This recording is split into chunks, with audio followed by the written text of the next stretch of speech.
Welcome back. Well, with the holidays upon us, the natural inclination is to get together with family and friends, something we've not been able to do on a consistent basis for quite some time. But with every changing situation around variants, how can we still gather to a certain degree safely and feel safe about it? Well, Wendy Huggins joins me now, founder of TK Lifestyle and Design, and she's suggesting what she calls vax cuffing is one way to do it. Wendy, good to have you on the program.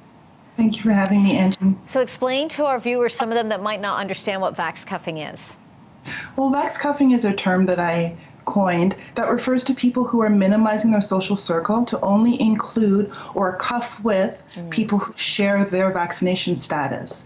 So, for example, there was a study that was recently done by the Association of Canadian Studies, and they found that 2 out of 3 people do not feel comfortable with people who are vaccinated associating with those who are not vaccinated.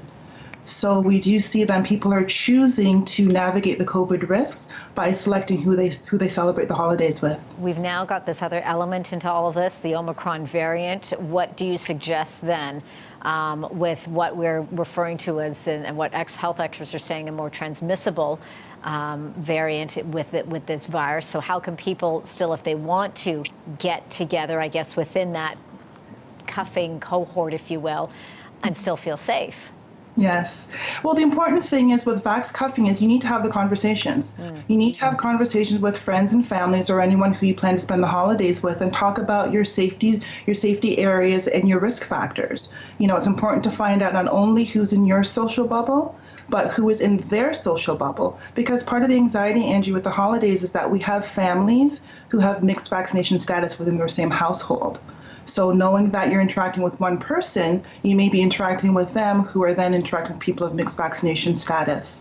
So it's very important to have the conversations, and that's why I recommend vax cuffing as the way to do that. And how would you approach that, perhaps, if you had, there was a family that had younger children that haven't been able to get vaccinated yet? It also comes down to comfort level. Yeah. If a person is comfortable with participating in events with someone of mixed status in their household, then that's why the conversations are important. We can't make assumptions at this point. We really need to find out what everyone is comfortable with, and then that's who they will associate with.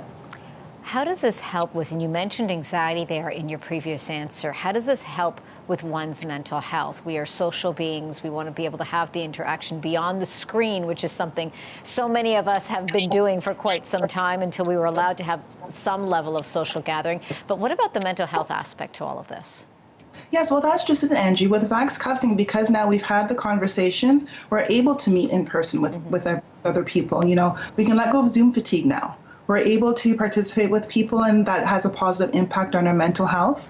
And also during the holiday time, it frequently can be a time where people experience anxiety and stress from feeling isolated. And more so with COVID now as a concern, some people are afraid that they will be alone for the holidays. So by vax cuffing, it definitely will have a positive impact, allowing us to interact with people in person. Yeah, indeed. And as you say, that communication, those conversations are so important. So everyone feels that they're all on board together if they make the decision to decide to be able to get together. And of course, especially for those individuals that are living alone, something like this is really important to them. Wendy, thank you so much for giving me your time today. Wendy Huggins is founder of TK Lifestyle and Design. You stay safe and well. Happy holidays to you and your family. Thank you, Angie, and the same to you and yours. You're welcome.